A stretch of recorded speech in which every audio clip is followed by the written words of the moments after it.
তো এরকম cinematic blur করার জন্য আমাদের ক্যাপকাট অ্যাপ্লিকেশন প্রয়োজন হবে। তো আমরা সরাসরি ক্যাপকাটে চলে আসব। ক্যাপকাটে চলে আসার পর নিউ প্রজেক্টে ক্লিক করে আমরা আমাদের ভিডিওটা ইম্পোর্ট করে নেব।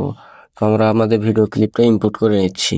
ভিডিও ক্লিপটা ইম্পোর্ট করে নেওয়ার পর আমাদের ভিডিও ক্লিপটা ইম্পোর্ট হয়ে গেছে। তারপর আমরা ইফেক্টসে ক্লিক করব। ইফেক্টসে ক্লিক করার পর আমরা ভিডিও ইফেক্টসে ক্লিক করব।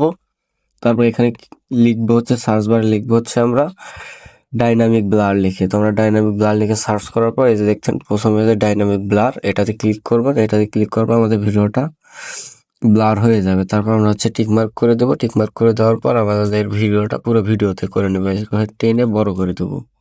এখানে আপনার এডিটিং, এটা ডিলিট করে দেবেন। তারপর দেখতে পাচ্ছেন যে আমাদের ভিডিওটা রেডি হয়ে গেছে। এই যে দেখেন আমাদের ভিডিওটা সিনেম্যাটিক ব্লার চলে আসছে।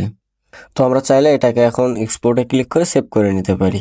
তো ভিডিওটি ভালো লাগলে অবশ্যই ভিডিওটিতে লাইক, কমেন্ট, শেয়ার করে দেবেন এবং এরকম নতুন নতুন ভিডিও দেখতে চাইলে আমাদের চ্যানেলটি সাবস্ক্রাইব করে রাখুন। অবশ্যই ভিডিওটি অনেকের কাজে আসবে। তো আজকের ভিডিও পর্যন্তই। সবাই ভালো থাকবেন, সুস্থ থাকবেন। আল্লাহ হাফেজ।